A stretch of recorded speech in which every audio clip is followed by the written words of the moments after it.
రామాయ రామచంద్రాయ రామభద్రాయ వేదసే రఘునాథాయ నాథాయ సీతాయా పతయే నమః.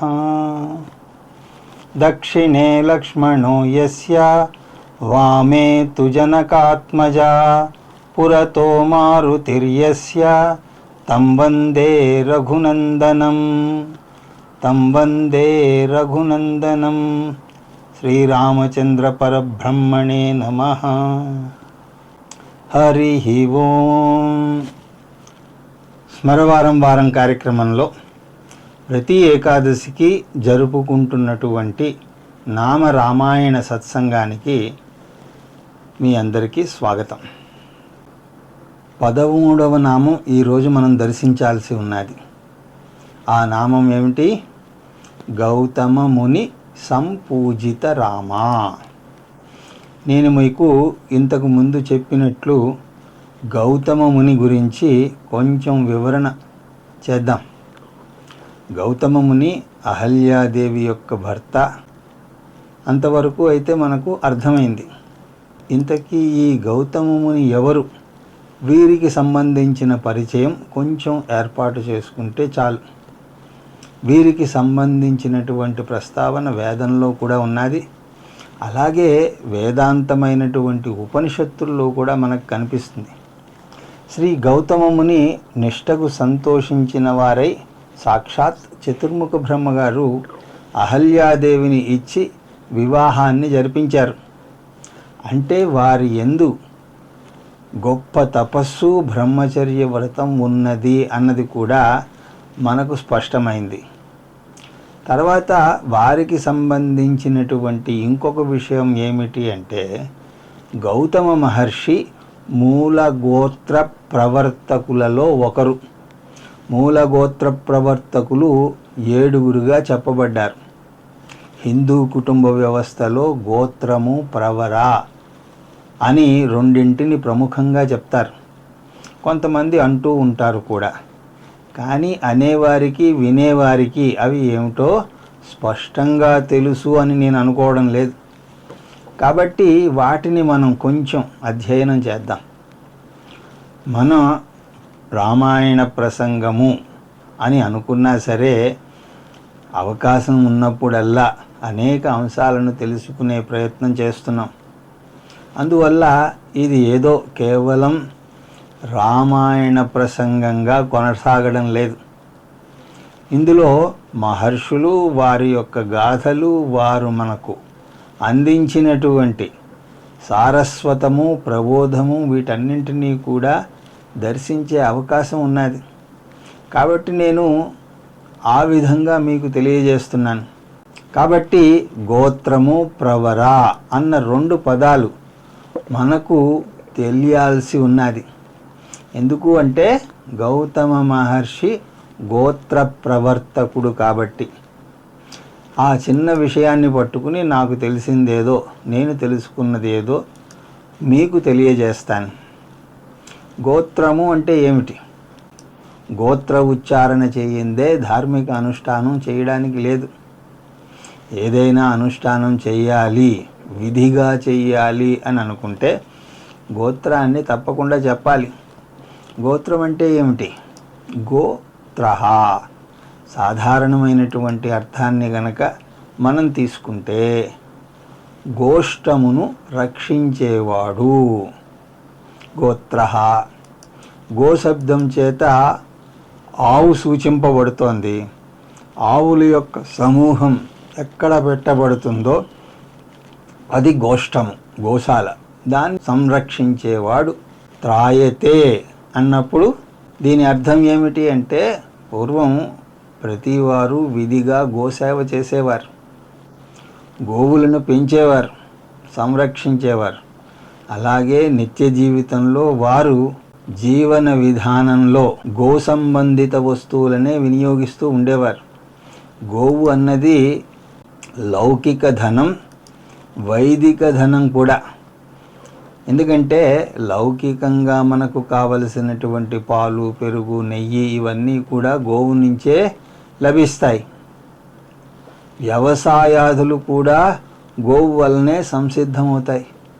అందుకోసమే కదా గోబ్రాహ్మణేభ్య శుభమస్తు నిత్యం అంటూ వేదం అంటోంది. దాన్ని కూడా మనం ఒక తరగతి అంతా చూసాం. గోబ్రాహ్మణ శబ్దం చేత ఏమేమి తెలియబడుతున్నాయి అన్నది కూడా ఒక తరగతిలో మనం చూసాం.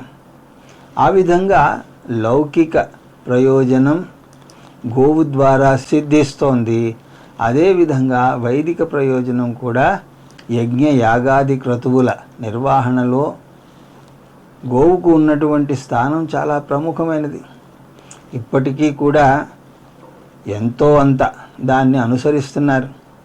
గృహప్రవేశము జరిగినప్పుడు ఇంట్లోకి మొదట దేన్ని తీసుకొస్తారు? గోవునే తీసుకొస్తారు. ఇప్పటికీ ఆ భావం ఉన్నది. మొదట గోపూజ, అదేవిధంగా ఆయా పండుగల్లో గోవును పూజిస్తారు, గోశాలకు వెళ్ళి సేవ చేస్తూ ఉంటారు. ఆ విధంగా ధార్మిక అనుష్ఠానాల్లో కూడా గొప్ప పాత్ర ఉంది. కాబట్టి అందరూ కూడా గోవుల్ని పెంచేవారు, సేవించేవారు. అయితే 1-2 గోవులైతే ఇంట్లో పెట్టుకోవచ్చు. ఇంట్లో పెట్టుకోవడం అంటే ఇంటి వెనకాతల పాకది ఉండేది, అక్కడ పెట్టుకోవచ్చు. కానీ ఒక్కొక్కరి దగ్గర 100 గోవులు, 200 గోవులు, అలాగే క్షత్రియుల దగ్గర వేలాది గోవులు ఉండేవి. మహాభారతంలో ఉత్తర గోగ్రహణం అని చూసాం. వేలాది గోవులు, వాటన్నింటినీ కూడా ఇంట్లో ఎక్కడ పెట్టుకుంటారు? కాబట్టి సమాజంలో వారందరూ కూడా కలిసి ఒక కామన్ గోశాలను పెట్టుకునేవారు. అందులో నా దగ్గర ఉన్నటువంటి 50 గోవులు, మీ దగ్గర ఉన్నటువంటి 100 గోవులు, ఇంకొకరి దగ్గర ఉన్నటువంటి 200 గోవులు, ఇలాగా వీటన్నింటినీ కూడా ఒక కామన్ ఏరియాలో పెట్టేవారు. మళ్ళీ దాన్ని సంరక్షించేందుకు ఒకడు కావాలి. వారు ఎలాంటి వారై ఉండాలి అంటే గోవును సేవించడంలో అత్యంత శ్రద్ధాభక్తులు కలిగిన వారై ఉండాలి. అలాగే నిబద్ధతతో కార్యనిర్వహణ చేయగలిగిన వారై ఉండాలి. దానికోసం పెద్దవారిని ఎవరినైనా సరే నియమిస్తూ ఉండేవారు. వారు సమాజంలోని అందరి కుటుంబాల పక్షాన వారు సామూహిక గోశాలను నిర్వహిస్తూ ఉండేవారు. వారికి గోత్రహ అని పేరు. గో సంరక్షణ చేసేవారు అని అర్థం. ఆ వాక్యం కాలక్రమంలో కొంచెం మార్పు చెందింది, ఇంకో అర్థం వాడుకలో కూడా వచ్చింది. అదేమిటి అంటే గోశబ్దం చేత అన్య ప్రాణులు కూడా సూచించబడుతున్నాయి. అలాగా ఎవరైతే తమ సంతతిని, వారి పిల్లల్ని వారి యొక్క తపోబలం చేత ఆశీర్వాద శక్తితో సంరక్షిస్తూ ఉంటారో వారికి కూడా గోత్రహ అని పేరు పెట్టారు. అలాగా కొంతమంది ఋషులు వారి యొక్క తపోశక్తితోటి వారి సంతతిని సంరక్షిస్తారు. ఆ ఋషి ఎవరో మనకు తెలియకపోవచ్చు, కానీ ఆ ఋషి యొక్క సంతతిలో మనం గనక ఉంటే ఆ ఋషి యొక్క తపస్సు మనల్ని రక్షిస్తూ ఉంటుంది. అలాగే వారి ఆశీర్వాదం మనల్ని రక్షిస్తూ ఉంటుంది. వారి ధార్మిక అనుష్ఠాన బలం మనల్ని రక్షిస్తూ ఉంటుంది. అలాంటి వారిని కూడా తర్వాత కాలంలో గోత్రహ అని చెప్పారు. గో అంటే చాలా పవిత్రమైన శబ్దం. గో శబ్దం చేత గోవును, వేదమును అన్నీ సూచించబడుతున్నాయని చూసాం. ఆ కోణంలో గోత్రము అన్న శబ్దం ఉన్నది. ఆ విధంగా ఇలాంటి గోత్రతో రక్షింపబడేవారు గోత్రులు. అర్థమవుతోందండి? గోత్రతో రక్షింపబడేవారు గోత్రులు. ఆ సంతతి అంతా కూడా గోత్రులయ్యారు.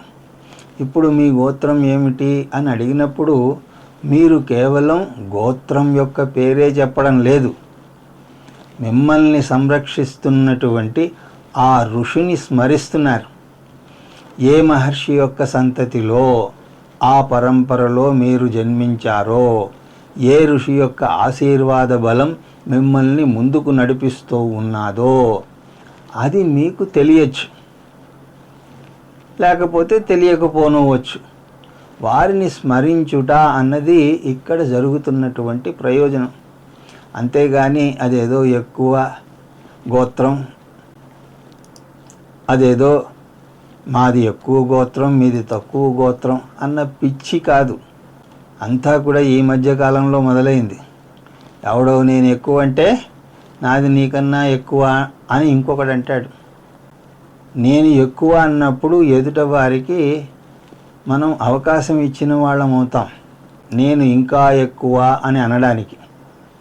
నువ్వే ఎక్కువ అంటే నీకంటే నేను ఎక్కువ అనే అవకాశం వాడికి ఇచ్చినట్లు అవుతుంది. కానీ ఇది ఆ విధమైనటువంటి వైషమ్య నిర్మాణానికి చెప్పినటువంటిది కాదు.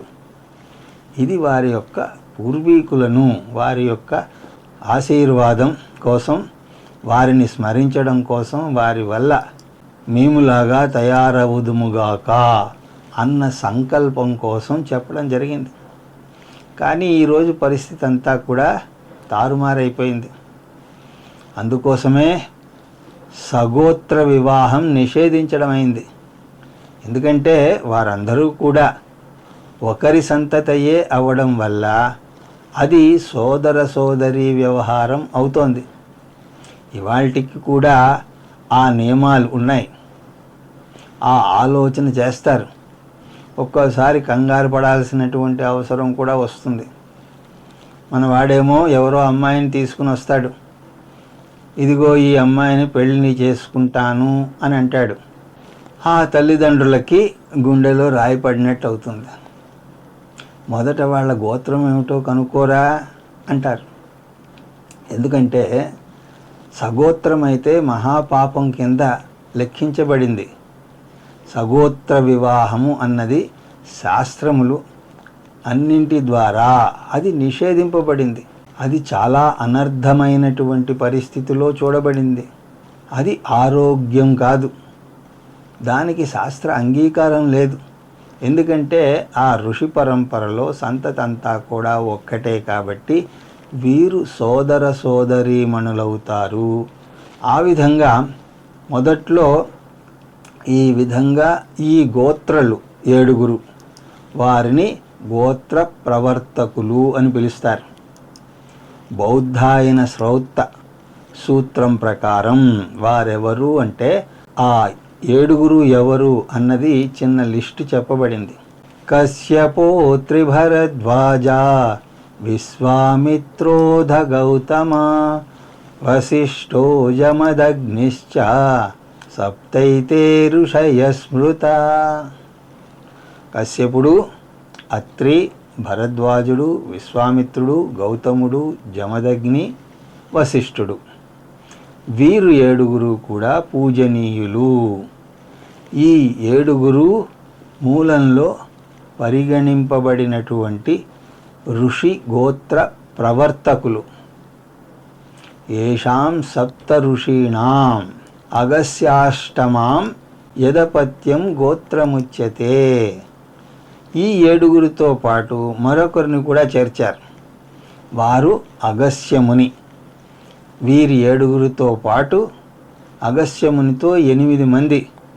వీరి అపత్య అంటే పిల్లలు, వారి పిల్లలు, వారి పిల్లలు, ఆ విధమైనటువంటి సంతాన పరంపరకు గోత్రము అని పేరు.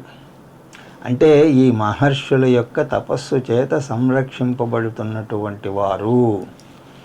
ఈ గోత్రం గణములుగా ఉపగణములుగా విభజించబడింది. అదంతా కూడా ఒక పెద్ద లెక్క.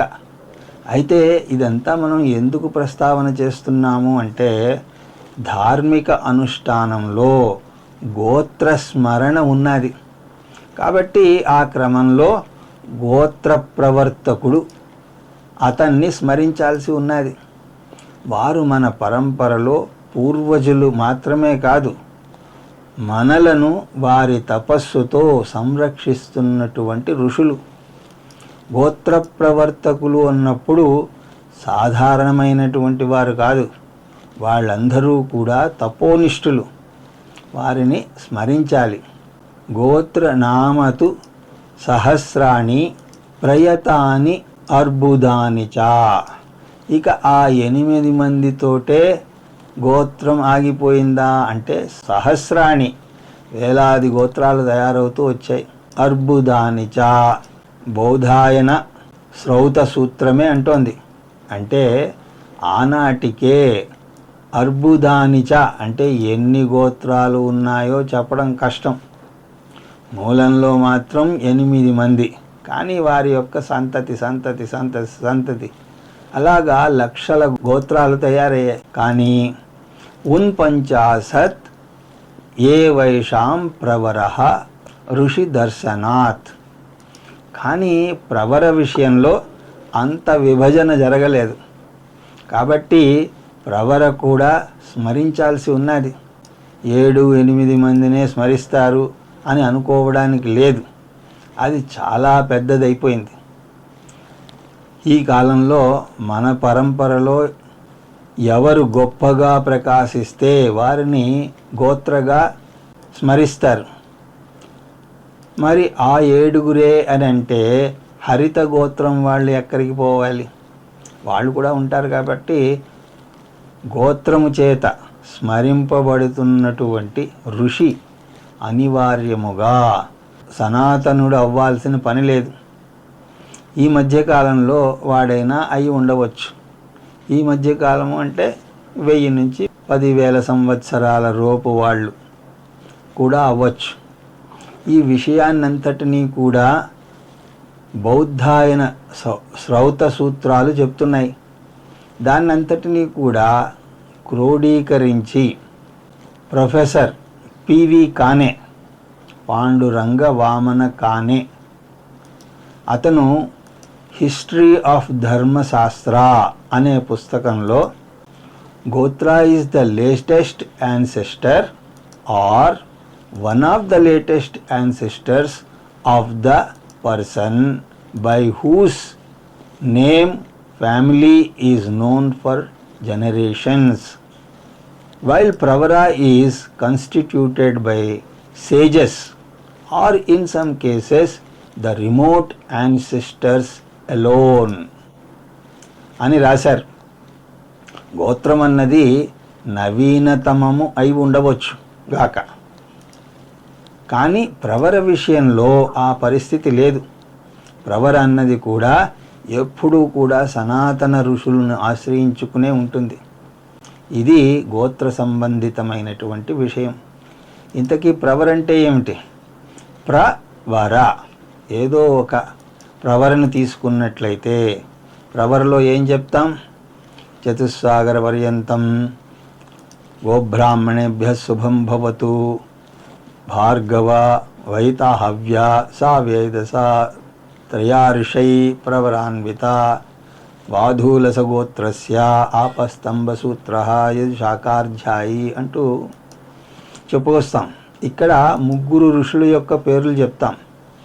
భార్గవ, వైతహవ్య, సావేదస. ఇది అందరికీ కాదు, ఈ గోత్రం వారికే.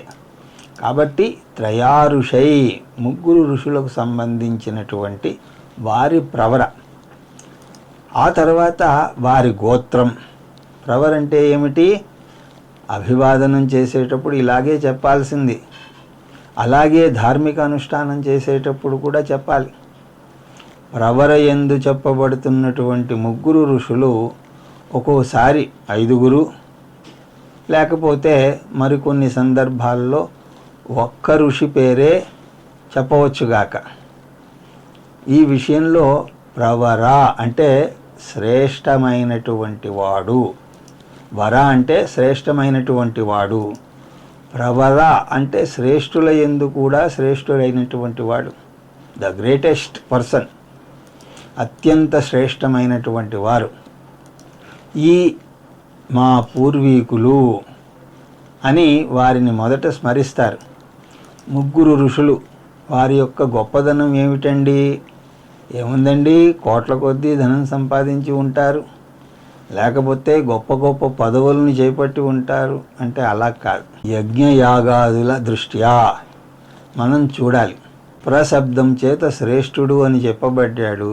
వరశబ్దం చేత ఎన్నుకొనుట, వరించుట అంటే ఎన్నుకొనుట. ఎవరి ద్వారా శ్రేష్టమైనది ఎన్నుకోబడినదో అతను కూడా ప్రవరుడే. ఇంతకీ వారు దేన్ని ఎన్నుకున్నారు అంటే వారు వైదిక అగ్ని చేసేవారు.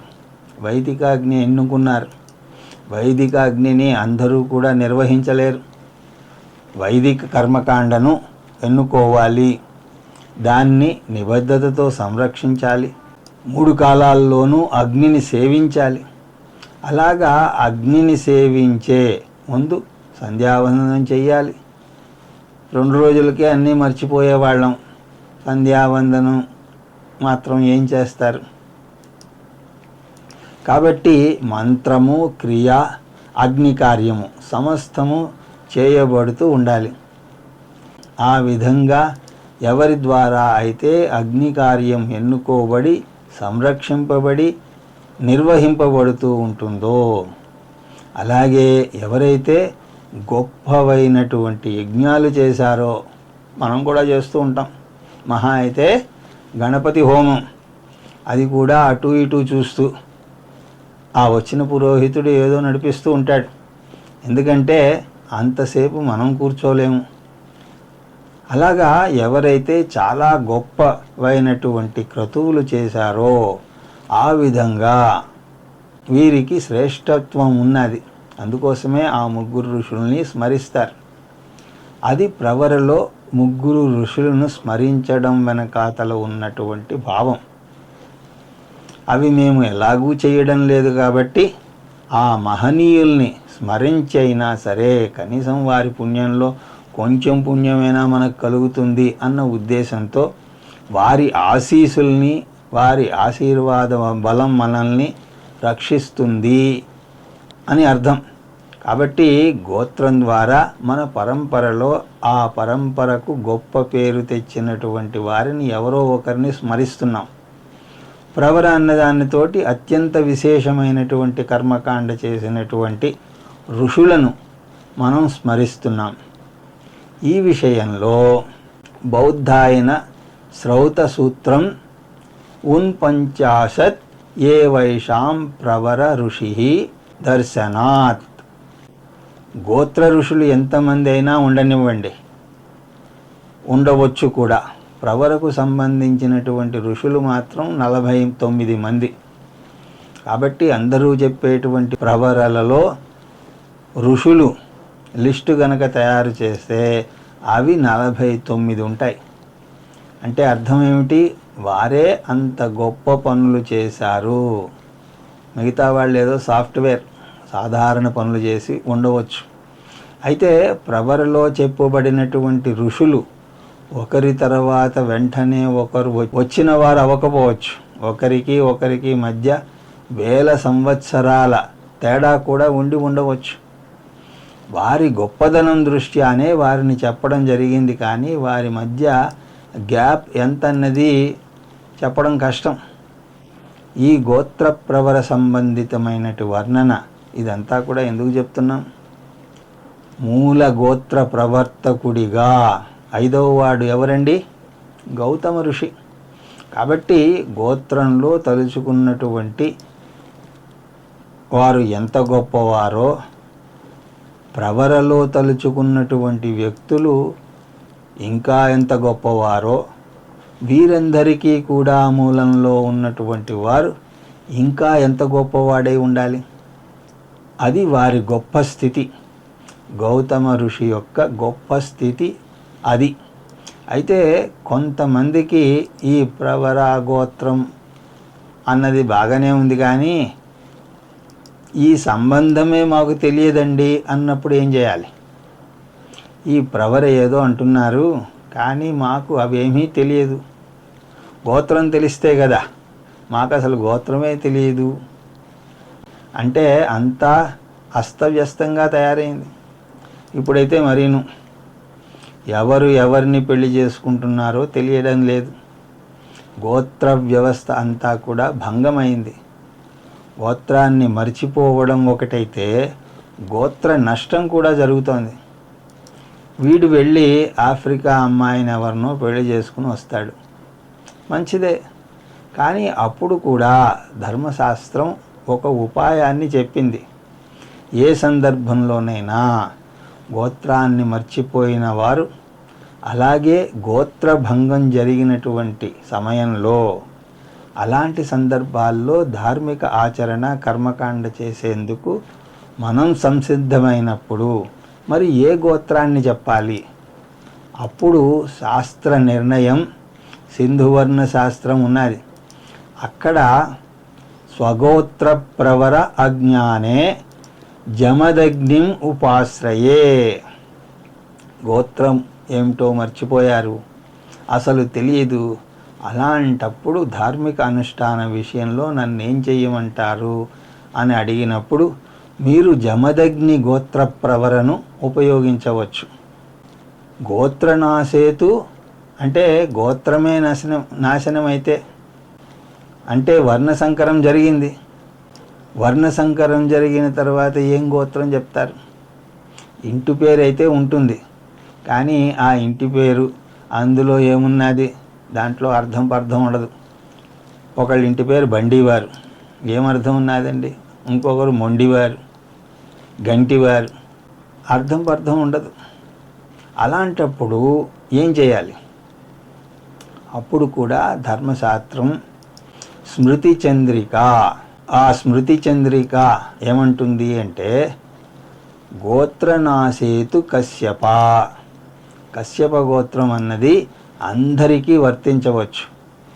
ఎవరైతే నాకు గోత్రం తెలియదు అని అంటున్నారో వారు కశ్యప గోత్రాన్ని పెట్టుకోవచ్చు. ఎందుకంటే కశ్యపుడి నుంచే సమస్త మానవ జాతి కూడా జన్మించింది. ఏదో అకస్మాత్తుగా మన ఇంటికి అమెరికా, ఆస్ట్రేలియా అమ్మాయో అబ్బాయో రావచ్చు. ఇందులో ఆశ్చర్యపోవాల్సిన విషయం ఏమీ లేదు. లేదా ఒక కిరస్థానియో పరస్థానియో ఎవరో రావచ్చు. ఈ రోజుల్లో సర్వసాధారణమైపోయింది. అలాంటప్పుడు మీరేదో ఇంట్లో సత్యనారాయణ వ్రతమో లేకపోతే లక్షవత్తుల వ్రతమో చేసుకుందాము అని అనుకున్నారు. అప్పుడు ఈ మైకల్ హోల్డింగ్కి ఏ ప్రవర చెప్తారు? ఏ గోత్రం చెప్తారు? బ్రాహ్మణుడు అడుగుతాడు గోత్రం ఏమిటి అని. ఇప్పుడు ఏం చెప్తారు? అయోమయ పరిస్థితి. అప్పుడు కశ్యప గోత్ర అని చెప్పచ్చు. ఆ విధంగా కశ్యప గోత్రము అని చెప్పిన తర్వాత ఆయన ఆ క్రతువు నిర్వహించవచ్చు. కశ్యప గోత్ర సాధారణవత్. ఇది సాధారణం. గోత్రం మర్చిపోయినా నష్టపోయినా సరే కశ్యప గోత్ర సాధారణ గోత్రం, ఆ విధంగా చెప్పచ్చు అని ధర్మశాస్త్రం చెప్తోంది. నేను చెప్పడం లేదు. కొన్ని సందర్భాల్లో ఇలాగా వర్ణ సంకరం జరిగినప్పుడు ఆ పుట్టిన బిడ్డకి తండ్రి గోత్రం రాదు, తల్లి గోత్రం రాదు. అప్పుడు ఆ బిడ్డకి కశ్యప గోత్రం అని చెప్పవచ్చు. ఆ విధంగా ధర్మశాస్త్ర దిశానిర్దేశం చేస్తుంది. ఎవరిని కూడా తోసేయదు.